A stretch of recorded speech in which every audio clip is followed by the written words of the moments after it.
una situación que tuve que atender aquí en casa y entonces pues no podía dejarlo.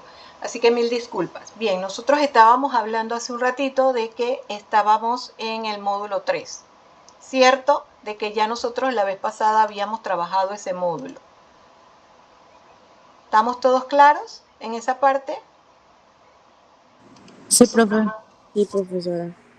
E incluso un temita con ese módulo es que ese módulo es bastante sencillo y que pues ahí tratan de explicar de alguna manera mediante factores, que es diferente al que habíamos visto anteriormente, que eran teorías, pues factores que pueden tener algún tema con la delincuencia. También dentro de los materiales que se les puso allí para lectura, recuerden que usted puede buscar otros materiales, no tiene que ser nada más el que yo les pongo. Se habla también de, por ejemplo, la adolescencia y la drogadicción, y que nosotros hemos visto a través de la historia que lastimosamente la drogadicción es un detonante, un componente que afecta la conducta del adolescente. ¿Alguien tiene idea por qué es, digamos, más problemático en un niño y en un adolescente el uso o el consumo de drogas? O sea, que lo comience a hacer desde muy temprano, por ejemplo. ¿Alguien tiene idea? Por favor, recuerden que estas clases deben ser un poquito... Dígame, Porque no se termina de desarrollar su cerebro. principalmente que nada, gracias, Sebastián, que es que no han terminado de desarrollar su cerebro. ¿Algo más ibas a decir y disculpa? No, profe. Ese es el principal problema. Es decir, ahorita, por ejemplo, hace un ratito me estaban preguntando por el tema del celular y el suicidio. Entonces, a mí me parece un poco absurdo decir que los niños, porque tú le quites el celular, se suicidan. A ver, ¿por qué no podemos decir así, de plano, es que el niño se suicidó porque le quitaron el celular? ¿Por qué no podemos decir eso? A ver, dígame, Helen. Lo que pasa es que la generación de hoy en día creció con la tecnología en la mano. Desde chiquito le damos la tecnología porque está llorando, ya solucionamos el problema con dándole el teléfono al niño. Entonces, a crecer así, y también la generación de hoy en día son papás jóvenes, están todo el tiempo trabajando, el niño se desahoga detrás de una pantalla, a lo cual cuando el niño se está portando mal, solucionamos con el dame el celular, te estoy castigando. ¿Y qué pasa? Que hoy en día no se le puede decir que no a un joven, porque se quiere agarrar de todas las leyes. No me puedes hacer más de tres cosas porque te puedo denunciar. Entonces, pasó a una amiga de mi prima, la mamá le quitó su celular y siempre se la pasaba sola, que llegó al punto de autolesionarse para chantajear a la mamá y la mamá le devolvió el celular. Ok, pero digo, todo lo que me has dicho está bien y perfecto. Me parece muy bien y es parte de la discusión.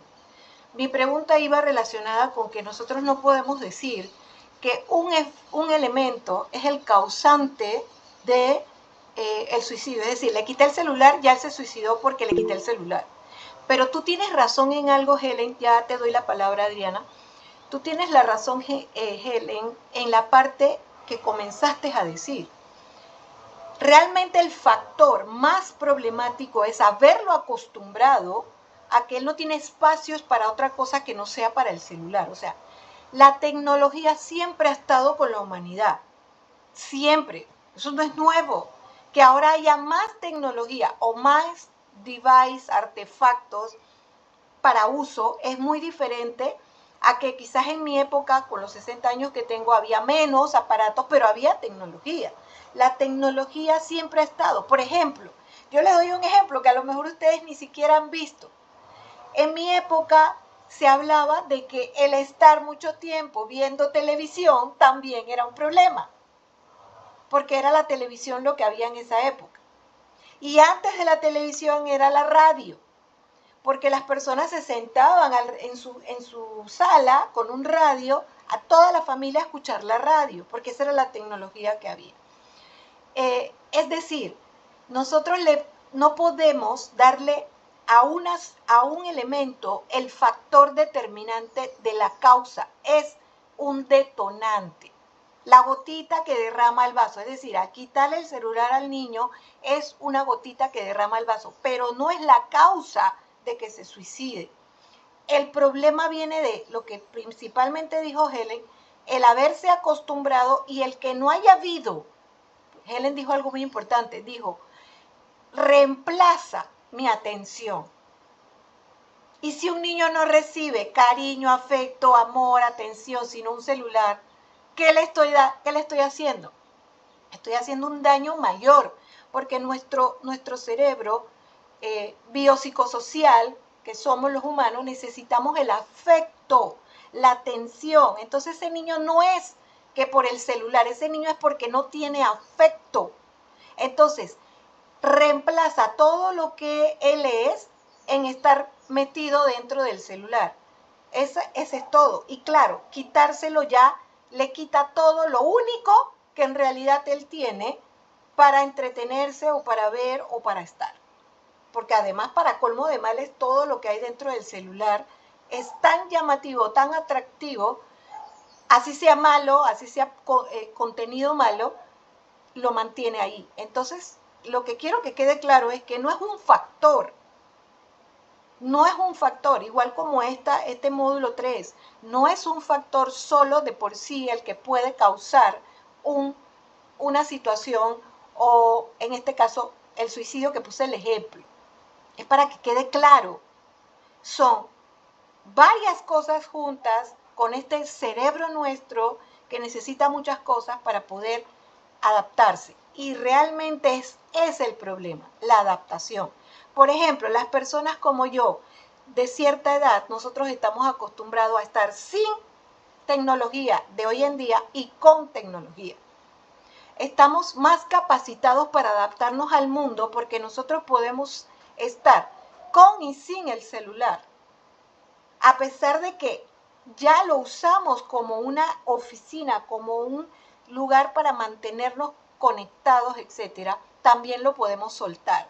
También podemos estar 10 minutos, 15 minutos, una hora o más horas meditando sin estar preocupada por lo que suene el celular. Esa es la adaptación que debe tener el ser humano hoy en día. Una capacidad para adaptarse a los cambios y que no sea los devices tecnológicos, los artefactos tecnológicos, que no sean eso lo que nos domine. Ese es el punto, igual como lo que vemos aquí. Todos esos factores que están en el punto 3 pueden de alguna manera llevar a la persona a la delincuencia, pero de por sí solitos no lo hacen. De por sí solitos no, hay detrás, hay cosas mucho más complejas que los llevan a actuar de esa manera. ¿Quién me había levantado la mano? Y disculpe, que Yo, quería... profe. Dígame, Adrián. Sí, más bien era casi completando ya lo que dijo, de que muchas veces sí, el teléfono ha sido ahora como un acompañante de los adolescentes, básicamente, porque los niños todavía sí lo utilizan, como dijo mi compañera Helen, de que, por ejemplo, el niño está llorando, está haciendo alguna rabieta, te lo doy.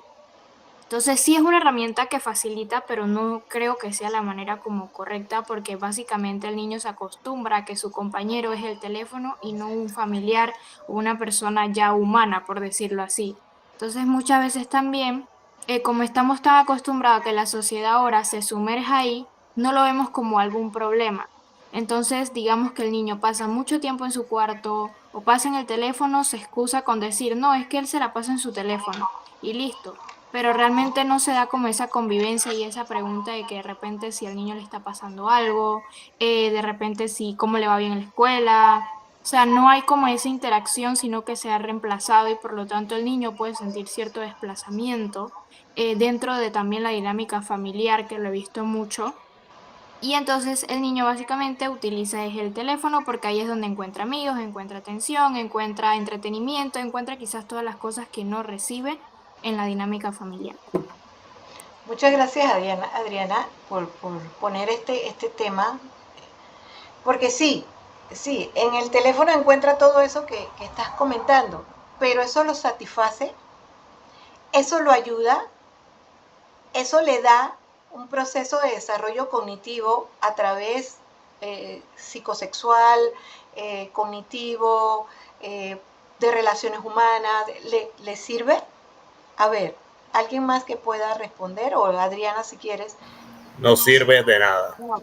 Hoy en día el contenido que hay en la red, que son para niños, es un contenido que es una basura. Lo sé porque tengo una sobrina en mi casa y yo veo lo que ella ve. Yo le digo a mi hermana cada rato, oye, no creo que eso sea correcto de que la niña vea eso. Pero ajá, ella no toma en cuenta mi opinión. Gracias, Bismar. Y da dolor, ¿verdad? Ustedes que están estudiando psicología, que A están mí me da estudiando... dolor porque es mi sobrina. O sea, yo crecí con la televisión, pero crecí viendo cosas que me enseñaron valores como tal. Y ella nada más está viendo cosas que prácticamente, principalmente son chistes absurdos y violencia. Y quiero decirte que a veces hasta peores cosas, porque he tenido casos con niños con pornografía, viendo pornografía. Y lo peor de todo es que la están viendo aún sin tener el desarrollo psicosexual que Freud decía en su época que debíamos tener todos para poder incurrir entonces en lo que es el contacto sexual. Es decir, ni siquiera saben todavía su desarrollo psicosexual, pero ya están viendo cosas que tienen que ver con sexo. Que todos los humanos sabemos, yo no voy a negar que todos los humanos sabemos desde que nacemos sobre sexualidad, pero tiene su paso, su etapa, su desarrollo. O sea, lo que nos hemos perdido, de todo lo que ustedes están comentando, nos hemos perdido desde las etapas del desarrollo. Que cada persona reciba dentro de sus etapas de desarrollo las cosas que debe recibir. O sea, le hemos metido la tecnología a bebés, ya, sin que el bebé todavía tenga ni siquiera un desarrollo cognitivo. Dígame, Hilary. Sí, profe, es que como estaba hablando Bismarck, que también, por ejemplo, en la app de YouTube hay un espacio que se llama YouTube Kids, que supuestamente debería ser para niños, pero dentro también de esos límites que pone la misma app, no, simplemente no, el contenido que hay no es para niños, porque hay caricaturas que pueden parecer inofensivas, pero el mensaje que da es bastante cuestionable. Por eso, ahora tú estás mencionando otra parte valiosísima de esto, y es, como dijo Bismarck también, ¿qué están viendo nuestros niños y adolescentes? O sea, le estoy dando el celular para que se entretenga, pero ¿qué está viendo? Y la verdad, honestamente, da dolor porque no estamos visualizando qué están viendo. O sea, por ejemplo, Hilary acaba de decir, están viendo caricatura. Ah, yo estoy viendo que está viendo una caricatura, pero ¿qué tiene esa caricatura? ¿Qué mensaje da? Por ejemplo, ustedes conocen una caricatura muy famosa, que es bastante vieja, pero famosa, que se llama South Park. ¿Alguno de ustedes ha oído hablar de South Sí. Park? ¿Qué? Tú la conoces, Bismarck. ¿Qué dicen los chicos de South Park? Puedo decirlo sin ningún tipo de... Dígalo, dígalo. Lourdes, estás aquí para que me apoyes con esta. A ver, Pues. dime, ¿qué dice South Park? ¡Oh no! ¡Mataron a Kenny! ¡Hijos de puta! Así es. Y toda la distancia es entre las cosas feas que dicen, casi igualito como lo dijo Bismarck, entre las cosas, pero también el contexto. Todo el contexto es como de dolor, sufrimiento, ansiedad, miedo, tristeza, problemas. Es decir, tú ves su par y pareciera que fuera, es decir, un piso del infierno, por decirlo así. Entonces, es una caricatura y es vieja, porque eso no es de ahora. Yo conozco su par hace mucho tiempo. Y en esa época también comenzaron a salir todos esos cartoons que eran, entre comillas, para adultos. Los Simpsons era para adultos. Pero como es caricatura, se imaginó que todo el mundo podía ver estas caricaturas. Yo detesto Los Simpsons. Yo sé que se hizo famoso. Pero Los Simpsons es la decadencia de Estados Unidos, o sea, el mundo decadente de Estados Unidos. Luego también surgió otro que tenía que ver con un robot, pero este robot estaba sexualizado, todo lo que hablaba era sobre sexual. Se me escapa el nombre ahorita, en la cual la persona simplemente estaba siempre deprimida, siempre estaba mal. y sus mensajes siempre eran de tristeza, de dolor. Es decir, el contenido tampoco era visto. Entonces, nosotros hoy en día nos encanta hablar de que, bueno, sí, es que el niño no debe ver pantallas, pero no es solamente pantallas, es lo que está dentro de la pantalla. ¿Qué ven? ¿Qué escuchan? ¿Qué oyen? Entonces, ¿cómo usted cree? Y a veces me encantaría sacar un poco más esa parte, como Bismarck dijo, yo quiero decirle hipócritas a mucha gente que habla cosas, pero que en realidad en el fondo no hacen nada de lo que dice que se debe hacer. Que hay una hipocresía social enorme. O sea, cuando yo digo que de 5 hogares hay 3 que viven violencia doméstica, y yo hablo con las personas saben que es cierto que en su propio hogar la hay, pero hablan como si no fuera así. Y ellos mismos se comportan de esa manera. Ayer vi en el Instagram, vi un chico que hace contenido y él decía que había algunos psicólogos que decían, no hagas esto, no hagas esto, no hagas esto. Por ejemplo, en una relación tóxica y apenas, o sea, en otra cierra allí y abre otra donde el psicólogo está reclamándole a su pareja porque vio algo en su celular. Y comenzó a decirle cosas tóxicas. Entonces, a pesar de que no me gusta ese contenido, tiene razón. Es verdad. Hablamos mucha cosa desde la psicología, pero la actuamos. O sea, nosotros no somos, cuando decimos no debe haber violencia, nosotros no somos violentos. Cuando nosotros decimos que debemos darle afecto y cariño a nuestros hijos, ¿se lo damos? Perpetuamos, yo estoy sorprendida de ver cómo se ha perpetuado la violencia, de siempre, del siglo XIV, del siglo XII, al siglo XIX, al siglo XX, al siglo XXI, la violencia entre parejas.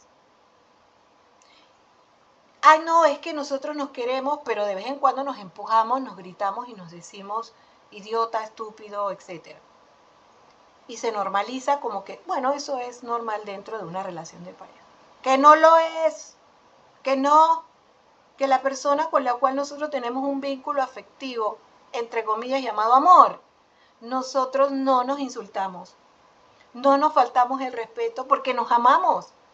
Es que el amor es no faltar el respeto, el amor no es insultar a la otra persona, el amor es tener paciencia, el amor incluso es tan bueno que si no eres feliz conmigo, bueno, vaya y sea feliz con quien quiera, pues usted. Porque yo te amo, yo quiero que tú seas feliz. Si no eres feliz conmigo, pues vaya y sea feliz con quien quiera hacerlo. Aunque a mí me pueda doler, pero yo no te puedo obligar a quererme. Por ejemplo, ¿que va a haber diferencias? Sí, va a haber diferencias. Nosotros no tenemos por qué, somos 2 personas diferentes, venimos de hogares diferentes y nos pensamos diferentes. Pero esas diferencias no tienen por qué ser violentas. No tengo por qué violentarme porque tú no sabes fregar las pailas de una manera o porque tú sacas la pasta dental de una manera diferente. Simplemente o nos adaptamos a ese tipo de diferencias o lo discutimos seriamente sentados. Nos sentamos y decimos, a mí no me gusta cómo tú lavas las pailas. Entonces vamos a hacer algo. Cuando yo lavo las pailas, las lavo a mi modo y cuando tú las lavas a tu modo, pues ya. Ah, no, que yo quiero pintar la casa de blanco. Ah, que yo la quiero pintar de verde. Bueno, este año la pintamos de blanco y el otro año de verde, o la pintamos de verde y blanco. No sé, pero buscar acuerdos. Entrar en peleas ridículas y violentas porque terminan siendo violentas. Y le decía yo a una persona que casi me obligó a que él sea mi paciente, aunque no quería, porque iba en el Uber, y le decía yo a la persona, si usted trae sus traumas de niño, ella trae sus traumas de niña, ¿usted cree que juntarse se van a desaparecer los traumas? Lo que van es a surgir peor esos traumas. Entonces, ¿qué hacemos? Que nos juntamos con personas que ya vienen con problemas, yo tengo los míos y lo que hacemos es juntar los problemas. Disfrazado de la parte romántica que nos hizo estar juntos, disfrazados de que nos encanta estar con otra persona, que el besito, el cuchicuchi y la cosa, y nos encanta estar con esa persona. Hasta que llega el momento en el cual salen todas las realidades y ya no eres cuchicuchi, ya no me gustas y ya nos aguantamos, o muy pocas veces, porque eso sí he notado, se dejan. Se dejan ya después de que la cosa se pone grave o que uno mate al otro, o que golpee tan fuertemente al otro que el otro acepte que ya no puede vivir con el otro. Pero no, es decir, hay cosas que la psicología tiene que romper ya. Tiene que romper ya. ¿Qué es? Dejar la hipocresía a un lado y hablar claramente con la realidad. Los vínculos afectivos tienen que ser sí o sí saludables. Si no, no deben existir los vínculos afectivos. Las relaciones afectivas tienen que nacer de la paz, del amor, de la comprensión. Pueden tener desacuerdos, pero tienen que saber cómo manejar esos desacuerdos que no lleven a la violencia. La violencia se tomó las casas, se tomó la calle y se tomó la sociedad. Ya se fijaron lo que pasó en Colón. ¿Cómo es posible? 4 chiquillos peleando y terminaron con 2 que están en el hospital. Entiendo que uno ya salió. O sea, y es el reflejo de lo que está viviendo Colón. Colón vive violencia todos los días. Pero el otro día escuché a una persona, una colonense brava, enojada, porque les habían dicho que para las fiestas patrias Colón sí iba a tener toque de queda. Estaba molesta. ¿Por qué al resto del país los dejan que se queden hasta el amanecer en fiestas patrias? ¿Por qué a Colón le...? Por eso. Está desconectada de la realidad. Colón es un lugar de violencia notoria, pero la quieren ignorar. Sí es cierto que tienen un problema económico, yo no lo voy a negar. Pero esa es la razón, o sea, la razón por la cual estaban poniendo controles de horas. No es porque quieren pelear con Colón o quieren molestar a Colón, es porque Colón tiene un problema de violencia que ya se le ha salido de las manos incluso a la policía. Y ojalá que eso no se extienda a Panamá o a otras provincias. Ojalá que no, porque entonces sí estaríamos, difícil. Entonces o sea, ¿por qué ignoro que alrededor mío hay violencia? ¿O por qué yo ejerzo violencia pero digo que no? Dime, Alejandra. Sí, buenos días, profe. Siento yo que no es que lo ignoremos, sino que estamos en una sociedad que se ha normalizado mucho, estamos normalizando mucho la violencia. ¿Por qué lo digo? Porque lo traigo muy a flote. El domingo viví algo que para mí fue sorprendente. Venía con mi madre en el metro y venía un niño con la mamá. El niño tenía una pistola de mentira y el niño comenzó a apuntarle tanto a mi madre como a todos los que estamos en el vagón. Y literalmente el niño con la pistola de mentira nos mató a todos. Y la madre, bien despistada, no le decía absolutamente nada al niño. ¿Qué sucede? Mi madre sí lo mira muy duro y con la cabeza le hace un signo como de no. El niño se le queda mirando a mi madre como muy serio, aún apuntándola, y no le quitaba la mirada. La mamá se da cuenta de la acción y simplemente lo que hace es quitarle la pistola al niño, pero no le pide disculpas a ninguno de los que estaban dentro del vagón.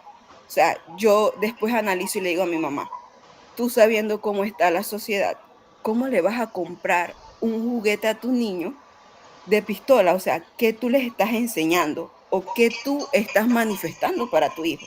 Es como bien controversial porque no es la primera vez que se vive también en redes sociales. Hay muchos videos en donde niños tienen juegos que no deben para su edad. Gracias, Alejandra. Y me trajiste a colación algo que yo pensaba superado, porque lo del tema de los juguetes es bastante viejo. Cuando yo estaba en la universidad, estoy hablando de en la prehistoria de 1983 que entré a la universidad, Uno de los primeros temas que tocamos cuando entramos a la universidad eran los juguetes. ¿Por qué le damos pistolas, carritos a los varones y por qué le dábamos solo Barbies o juguetes, entre comillas, femeninos a las niñas? Ese fue el debate con el que empezamos una clase de las muchas. Y había gente, imagínense, en 1983, había gente que estaba metida en su papel de que sí o sí así tenían que ser, porque al niño, como tiene testosterona, había que darle juguetes masculinos y las niñas había que darle juguetes femeninos porque la maternidad, porque la no sé qué, porque la todo. Entonces, imagínense, de la época que yo vengo, como yo era una persona que tuve la suerte de no tener mucho dinero, pero sí muchos libros, y ya yo había leído muchos, a mis 17 años, que ya yo estaba entrando en la universidad, ya yo me había leído una cantidad de libros y de documentos que hablaban sobre este tema. Y yo les decía a ellos, es que el tema no son las cosas, no son los objetos, es como tú estás educando y enseñando y el amor a tus hijos. En esa época todavía había más gente que se quedaba en la casa, más mamás y familias, todavía no había esto que surgió después para los 90, donde todo el mundo tuvo que salir a trabajar y los niños se quedaban con alguien que los cuidaba o en COIF o en lugares como estos, ¿no? Que también fue otro problema. Y aún así, dentro del hogar, aún cuando se quedara una mamá en la casa, que nosotros siempre queremos decir, ay, es que la mamá o alguien tiene que estar en la casa, pero aún cuando se quedaba, no era el tema de que se quedara, sino qué hacían. ¿Qué hacían? Porque no, vuelvo y repito, no son los objetos, no son las cosas, no es la tecnología, es qué le estamos enseñando. Y bien lo que dice Alejandra, o sea, yo le compré el juguete porque lo quiero que él se distraiga, pero yo no estoy tomando en cuenta que eso normaliza en ese niño, en la mente de ese niño, que la violencia está bien. Igual pasó con los juegos, los videojuegos. Hubo estudios serios, profundos en los años 90 sobre los videojuegos y la violencia. Porque los videojuegos son fantásticos, pero no los que mandan el mensaje de violencia. Igual como la música. La música, no importa de dónde sea, ni cuál sea, la música es buena para el ser humano, pero cuando le mandas el contenido de la letra, tienes que entender que en el ser humano, la primera parte primitiva es que te emocionas con la música y cuando estás emocionado con la música te entra más fácilmente el mensaje que manda las letras de esa música. Por eso si nosotros hiciéramos siempre terapia con música relajante y música que mande mensajes positivos, las personas se crean con más fuerzas mentales. Pero ¿qué pasó? Todo el reggaetón que comenzó a salir, que no estoy en contra del reggaetón, hago constar, estoy en contra del contenido de la letra, porque el tuntún es normal en el humano. Los humanos lo primero que escuchamos fueron los tambores, los sonidos de tambores. Eso está bien, porque eso nos emociona, nos llena de endorfinas y nos pone feliz. Pero inmediatamente nos meten la letra y como estoy emocionado, la letra se me queda grabada.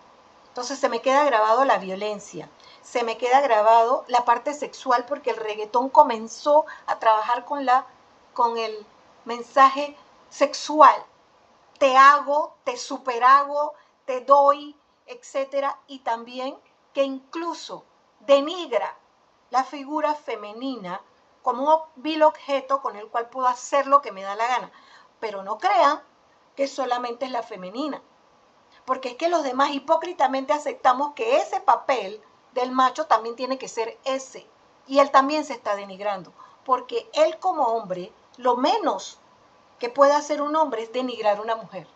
O sea, él también se hace daño, porque él viene de una mujer, tiene una madre.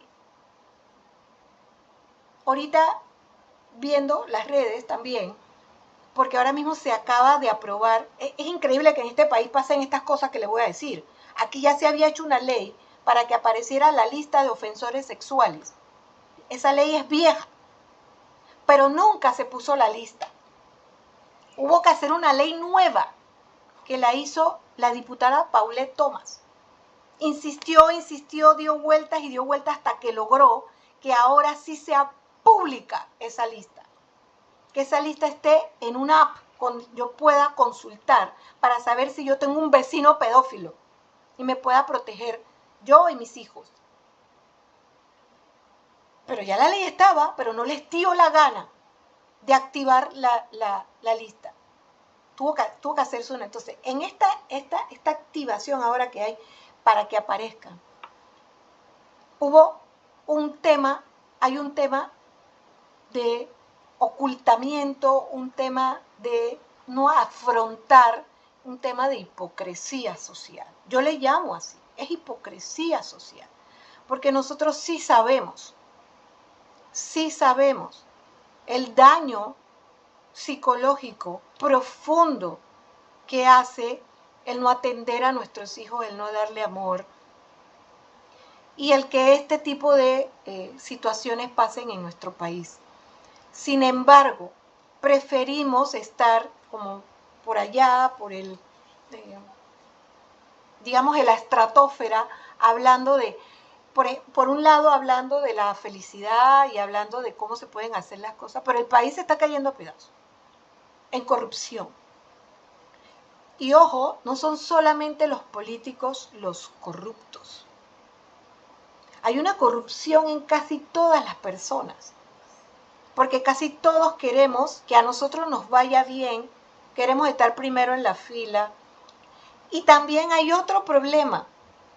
Por ejemplo, el Seguro Social. En el Seguro Social había una mafia dentro del Seguro Social que vendía cupos. Hay una mafia de personas que le quitaban las deudas a las empresas que debían seguro. Y ellos pensaban, bueno, a mí me está tocando un billete de esto y yo me estoy bien. Pero estaban creando un problema tan grande y tan poderoso que hoy en día nos reventó en la cara. Nos reventó. Que el Seguro Social no tiene todas las cosas. Nos encanta, la gente sale a la calle a hacer protestas porque no hay los medicamentos, no hay la atención. Pero esa gente, mucha gente dentro del seguro y del Ministerio de Salud, con su corrupción, destruyen el sistema. No solamente los políticos que se quieren adueñar de las cosas porque tienen la posición política, sino cada uno de esos funcionarios que se ganan un cuara nada más por hacer eso, pero lo hacen porque es una necesidad que tienen mal planteada de que yo tengo que parecer ante la sociedad que yo tengo plata, que yo estoy bien, que yo tengo el carro, que yo tengo la casa. Yo tengo que mentirle a la sociedad, así no importa de dónde yo saque ese cuara. Entonces, este problema es, o esta situación de la violencia que tenemos en nuestro país, empieza con nosotros, empieza con nuestra hipocresía social. Y eso yo lo decía hace un rato con el tema de que si el niño le quita el celular se va a suicidar. Tienes que entender que el problema es más grave que eso. O sea, ¿por qué no estamos haciendo nuestro papel de padres? ¿Por qué tenemos hijos si realmente nosotros no queremos? Por eso yo respeto muchísimo las generaciones, tanto millennials como los Z, que ya entendieron que eso de ser padres, eso, por favor. Ellos lo vivieron en carne propia, como sus padres, sacrificados, trabajando, casi nunca están con ellos, o individuos con problemas, violencia, etcétera, que no querían ser padres, pero lo fueron, etcétera. Entonces ya dijeron, nosotros nos las vamos a pensar.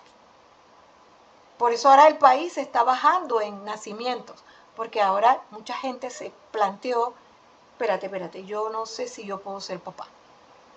Y me parece excelente, porque para ser padres hay que estar seguros si realmente, o sea, no es tenerlos, los mando para un COIF o los pongo a que lo atienda a alguien, les doy de comer y los mando a la escuela. pero no les doy amor, atención, no veo qué contenido ven, no sé qué están haciendo. Simplemente ahí pues como un palito de limón, yo le echo agua para que crezca y ya, y después cosecho limón. Y eso, esta sociedad se ha soltado de eso. Nosotros estamos graves, no estamos mal, estamos graves, porque hemos perpetuado la violencia como una parte normal. Hablábamos del tema de los juguetes. En mi época fue así. Todo un estudio, se la pasaron estudiando para comprobar que el tema de los juguetes ni definía, no es cierto que definía sexualidad.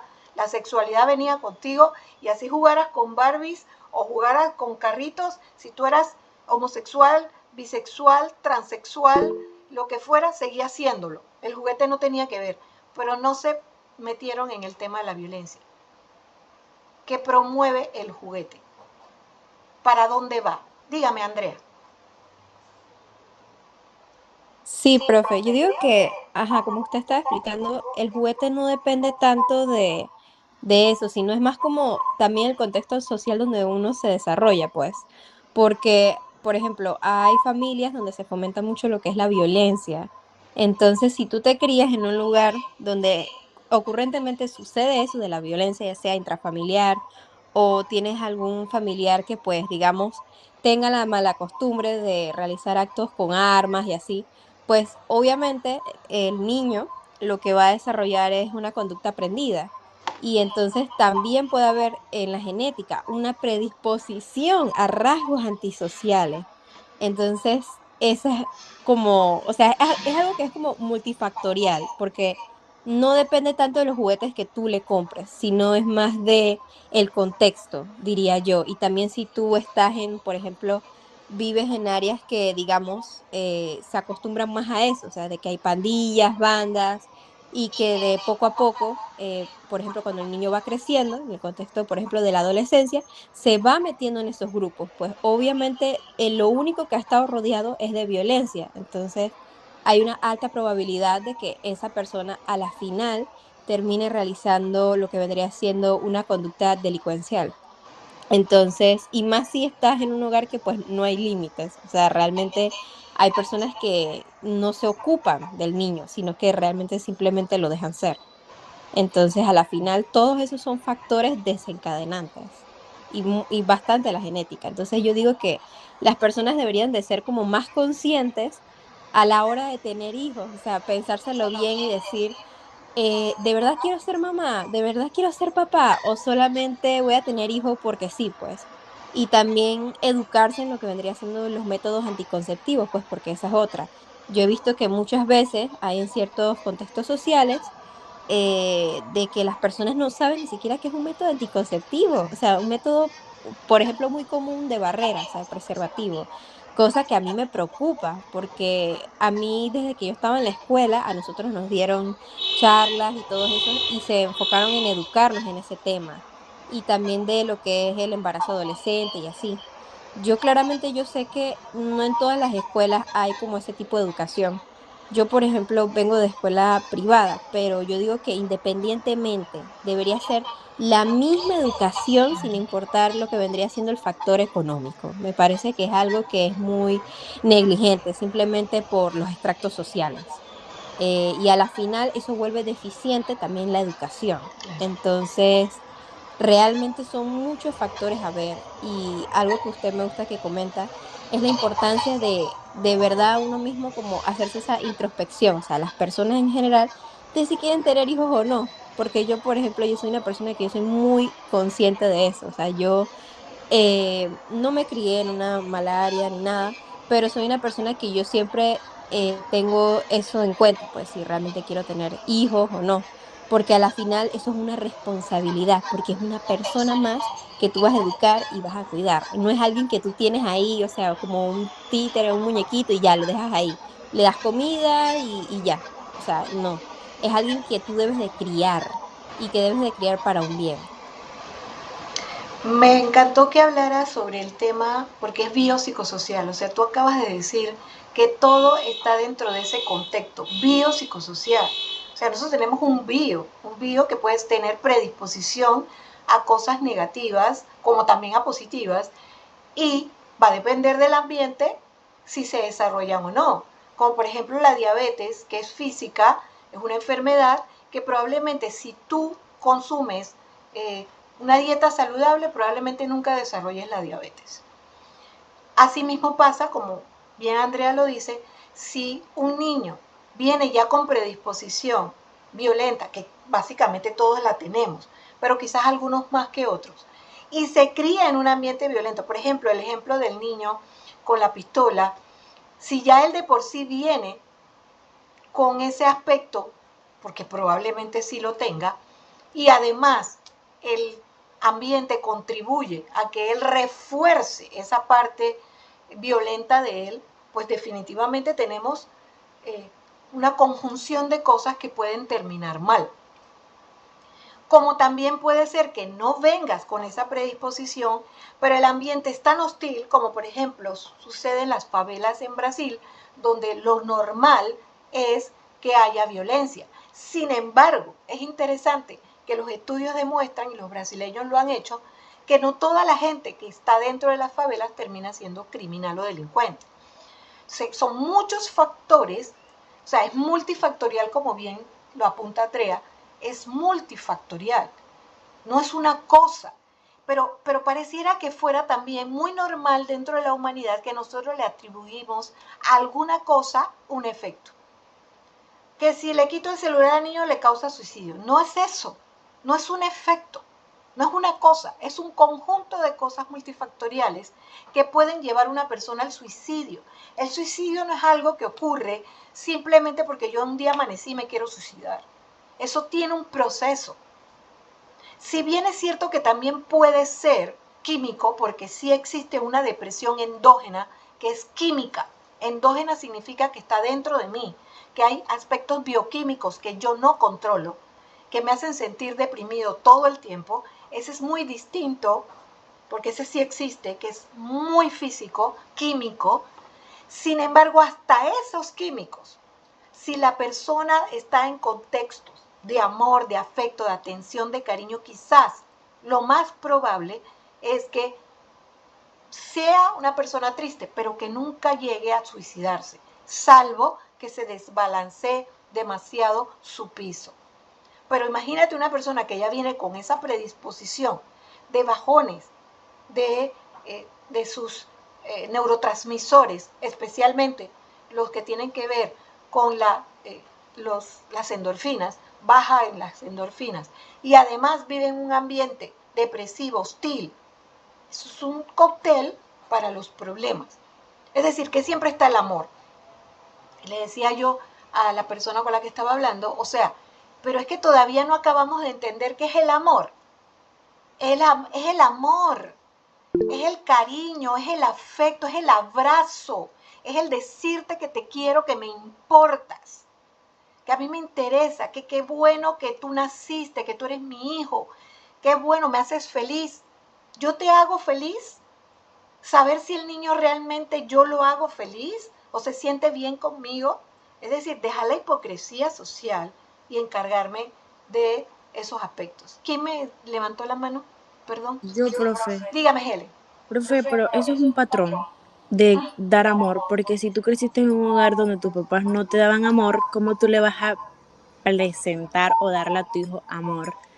Por el simple caso, mi papá creció en un hogar donde el papá no era afectivo y mi papá no es afectivo. Mi papá es estable económicamente, está presente económicamente y él siempre dice, a mí no me pidas que te diga te amo porque yo voy a trabajar y te voy a traer el dinero para que tú sigas tu vida. Y con eso él supuestamente demuestra que te ama.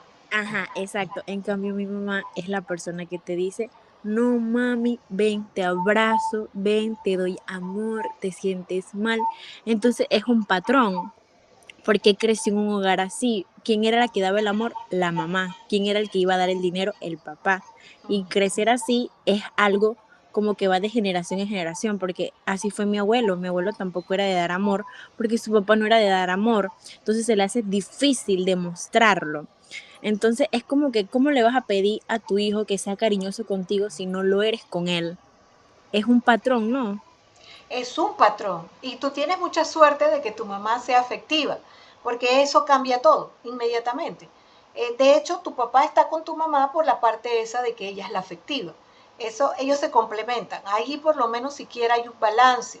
El tema es que hoy en día nos encontramos con que no hay ese balance, o hay hogares donde solamente está un solo padre. Por ejemplo, generalmente la madre. Generalmente, porque también hay hogares con padres, pero generalmente es la madre. Entonces, nadie recibe amor, pues. Por lo menos tú recibes, tienes tu mamá. Gracias a Dios. En otros lugares nadie recibe nada.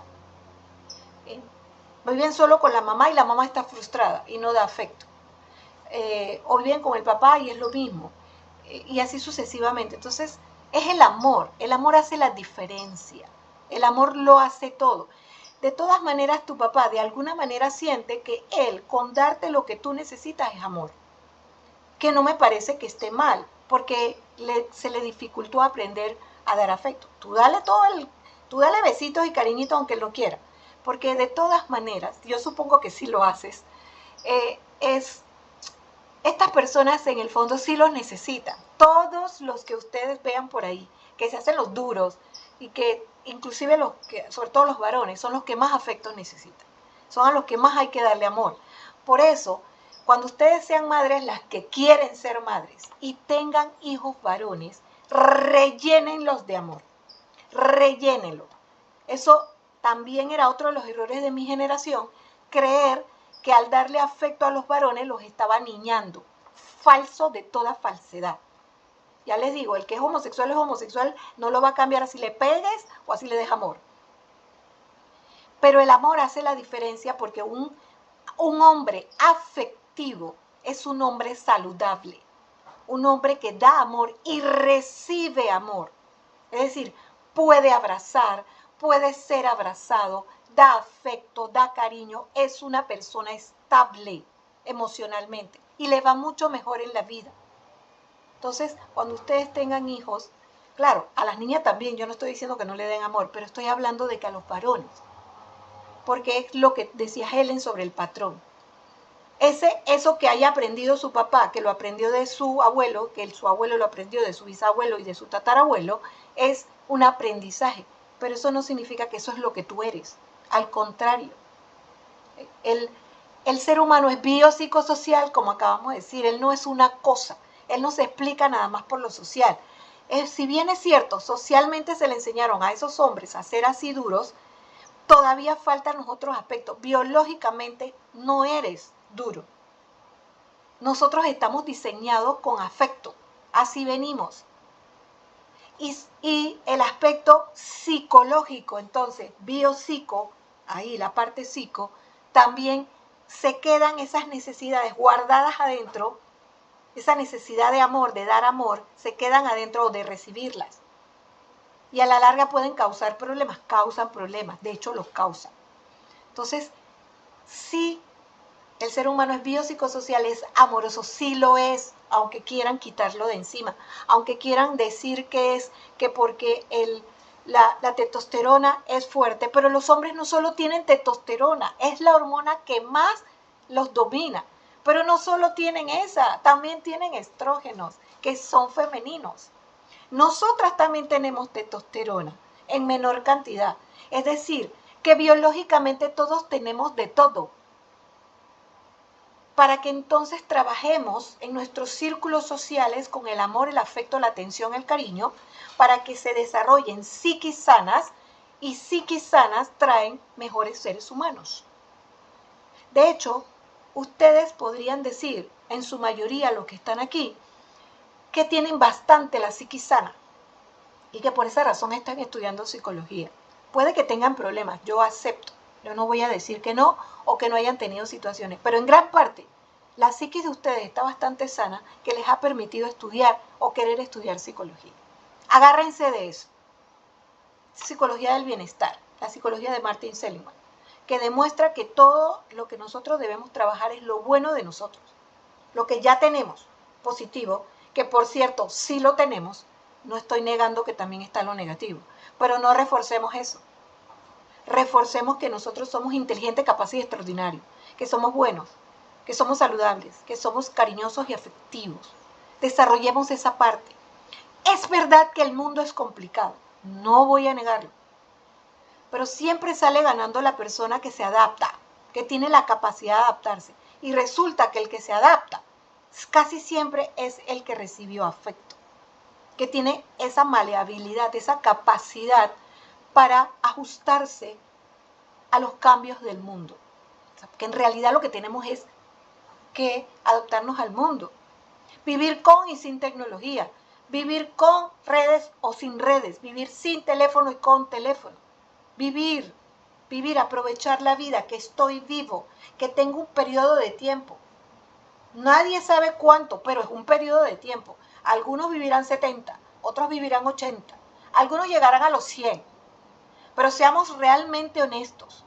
¿Cuánto vive uno suponiendo que vivamos 100 años? ¿Cuánto vive uno realmente de esos 100 años? Porque los primeros 18 uno depende demasiado de que lo saquen adelante.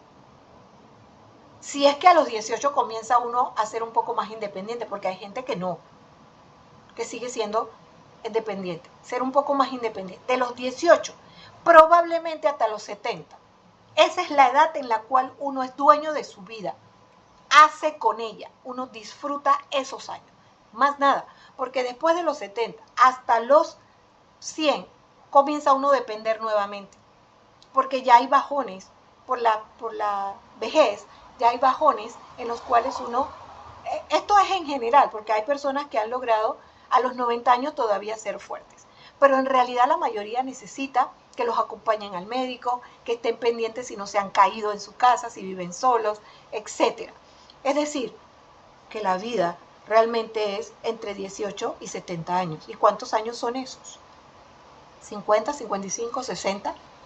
¿Cuántos años son realmente propios míos? Entonces aprendamos a vivir en ese poco tiempo, ese espacio de tiempo, porque no es cierto que tenemos más tiempo. Es ese el tiempo que tenemos. Es esa la vida que tenemos. Y esa es la vida que la tenemos que volver productiva. Yo los felicito porque estén estudiando psicología, porque están haciendo de su vida productiva.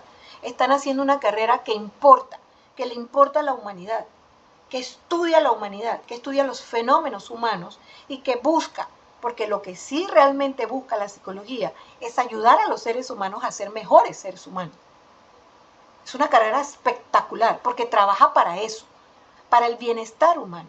Es su intención, desde la prevención primaria, donde aprendemos nuestras emociones, a manejar conflictos, a interesarnos por la vida, desde la prevención primaria a la secundaria, cuando ya la gente está en problemas, para tratar de desaprenderlos, que reaprendan conductas, que mejoren, que sean mejores, hasta la prevención terciaria, cuando ya han cometido delitos, cuando ya están en problemas graves, tratar de curarlos, recuperarlos, que reaprendan condiciones de vida, etc. O sea, la psicología, junto con otras carreras, claro está, pero su trabajo es mejorar la calidad de vida de los seres humanos.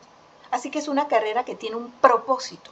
Ustedes tienen un propósito. Están haciendo algo positivo por ustedes, por sus vidas y de paso por la sociedad donde viven. Así que eso los debe hacer sentir bien y orgullosos. No declinen, no decaigan, no dejen la carrera, no porque les pasó algo. Bueno, no puedo este año, pero voy el otro, pero no la dejo hasta que me gradúe. ¿Que tengo problemas? Sí, todo el mundo tiene problemas. Busco ayuda, ya sea psicológica o la ayuda que necesite en ese momento, pero busco ayuda y salgo adelante.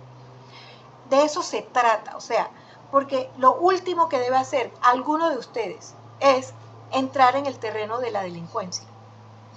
Que por dinero, que por posición económica, usted termine haciendo cosas negativas o violando su propio código de ética por dinero. Hago constar, yo no estoy diciendo que no aspiren a tener dinero. Si pueden aspirar a tener dinero y tienen una empresa o tienen otra cosa donde hagan plata, perfecto. Yo en ningún momento les quiero quitar el deseo también de tener recursos. Pero que todos esos recursos usted se sienta orgulloso de haberlos conseguido. Y no de que se los quitó a alguien, se los estafó a alguien, o que usted comete un delito creyendo que ese delito nada más tiene que ver con usted. Cualquier delito afecta a la sociedad, como les dije en el caso del Seguro Social. Ellos creían que, bueno, la estoy votando, porque en realidad yo lo único que estoy haciendo es que me estoy aprovechando de un par de dólares, vivo bien y no pasa nada. Sí pasa. El seguro no recibe el dinero de la cuota de los trabajadores y que yo se la quite, diga que no debe nada a ese empresario. Hay miles de personas que cuando se van a jubilar les falta esas cuotas. Y yo básicamente contribuyo a la desgracia de la vida de ese individuo porque no tiene las cuotas para jubilarse. Siendo viejo, sin plata, ¿cómo hace para salir adelante? Tiene que seguir trabajando a pesar de que le duela la vida. O sea, cualquier cosa que yo haga delincuencialmente afecta a la sociedad. Y por lo tanto, cualquier cosa que yo haga que afecta a la sociedad también, de alguna manera, me va afectando mi salud, mi vida. Porque vivo entonces, en Panamá estamos viviendo en un país violento, en un país complicado y que todavía no se ha puesto tan feo como, por ejemplo, está viviendo Haití. Ahorita Haití está desastre. Como está viviendo Estados Unidos, que con todo y que puedan llamarse que los poderosos en realidad están en decadencia total, el imperio está en decadencia. Mientras que, por ejemplo, Finlandia, Noruega y esos países que también tienen problemas, pero tienen menos, ya no tienen tantas cárceles, porque aprendieron a educar a su población, a darle salud mental, a darle educación, a darle las cosas básicas que necesitan. No quiere decir que no tenga problemas. Yo veo muchas series suizas de Dinamarca y de otros lugares que también tienen sus problemas, pero no los problemas que vive América Latina, porque todavía está atrasado en esta violencia. Entonces, marque usted siempre su ética. Yo sé, hágale caso a los viejitos. En mi época siempre nos decían así y nosotros no le queríamos hacer caso a los viejitos. Pero háganle caso a la experiencia, a los viejitos, a lo que ya hemos pasado por ahí. Obviamente que los tiempos cambian y no son los mismos en que yo me eduqué, pero los valores sí son los mismos, ¿ah? El valor no ha cambiado, el valor de ser honesto, serio, responsable, no ha cambiado. Puede ser en el siglo XIV o el siglo XXI, ser responsable es lo mismo. Eso no ha cambiado. Entonces usted, regálese a usted mismo ser estable, honesto y serio y ético. Sí va a tener recompensa. Sí la va a tener. Ahora, que usted quiera vivir como multimillonario, con esta carrera no lo va a conseguir. Se lo acepto. Usted tendrá que usar otros recursos para ser multimillonario. Y por eso muchos lo son. Pero puede vivir lo más sano posible, si realmente puede vivir dentro de ese círculo, lo más sano posible, siendo usted honesto y serio. Les doy esa recomendación. Me ha funcionado, me ha servido mantenerme dentro de... Ahorita la llamada con la que tuve que detener un poquito su clase, y le doy el ejemplo, es precisamente eso. Yo estoy trabajando para una demanda civil en la cual yo represento a los demandados, no a los demandantes, pero me llamaron los demandantes hoy para ponerse a disposición de poder hacer las evaluaciones. ¿Por qué? Porque me conocen. La persona que me llamó me conoce y sabe que mi trabajo no va a ser decir algo para hacerles ni daño a ellos ni daño a nadie. Va a ser contribuir a la justicia para que el juez pueda tomar decisiones. Además, yo no soy la única perito. Hay otra perito del lado de los demandantes. Así que no es nada malo. Pero lo bueno es que mi nombre fue el que resolvió que ellos se sintieran cómodos de poder hablar conmigo. ¿Me explico? Eso es rico, que tu nombre sea puesto al lado de serios, honestos, decentes. Y esto no se lo estoy diciendo para vanagloриarme aquí frente a ustedes. No, le estoy dando el ejemplo de cómo uno puede vivir una vida cómoda dentro de una cierta comodidad, porque obviamente todo el mundo quiere más, pero dentro de una cierta comodidad, siendo honesto, sí, mira, sí funciona, sí se puede. Y la psicología lo permite, porque por eso que digo que es la mejor profesión del mundo, porque usted trabaja para la parte seria, honesta y decente. Usted no tiene que andar inventando cosas que le hagan daño a usted ni a nadie. Usted siempre va a contribuir a la salud mental de otros, y si contribuye a la salud mental de otros, contribuye a la salud mental de la sociedad. Y eso le redunda en beneficio de usted. Ese es un consejo que espero los acompañe siempre durante toda su profesión. Porque voy a repetir, a mí no me interesa solamente que usted aprenda algo de memoria y pase esta materia. A mí me interesa que lleve las competencias allá afuera para que realmente sí sea competente. A mí me gusta que mi carrera siga viéndose como la mejor carrera. A mí me gusta que sigamos siendo respetados como profesionales. No, por ejemplo, el derecho que por muy buenos abogados que haya en el mundo, se siguen viendo al derecho como algo negativo, a pesar de que hay buenos abogados, y serios y honestos, porque sí los hay. Pero mi carrera todavía se sigue viendo como seria, a pesar de que también hay algunas que otras malos profesionales psicológicos dentro de nuestra carrera. Pero se sigue viendo como una profesión de seriedad, de contundencia, de inteligencia, de conocimiento. Entonces, yo quiero que toda la gente que salga allá afuera con el título de psicólogo sean así, sigan contribuyendo a que mi profesión sea buena. Así que yo quiero que les vaya bien. ¿Alguna pregunta hasta ahora? ¿No? Bien, entonces creo que hemos agotado, por ejemplo, ya el módulo 3. Quedamos ahí pendiente con la tareita para la próxima clase. Y pues, como siempre, el Classroom sigue siendo nuestra aula en donde ustedes se comuniquen conmigo. ¿Sí? Seguro que no hay ninguna pregunta, comentario. Dígame, Helen. Hola, buen día, profe. Los grupos ya cambiaron para el tema de la tarea. Sí, yo les mandé allí en el mismo archivo, perdón, en el mismo mensaje que está en el tablón, que están los días que nos conectamos a Meet o que están en tarea. En la parte de abajo está el archivo con los nuevos grupos. Ah, ok, gracias. Esa era mi duda, profesora. Ok, bien. Seguimos trabajando como seguimos trabajando. Lo más importante es que ustedes se conviertan en excelentes profesionales. Así que bueno, una hora de clase, hemos abarcado ya el módulo 3 y seguimos adelante. Saludos cordiales, que pasen un excelente día. Chao, profe, que pasen un Chao. excelente día.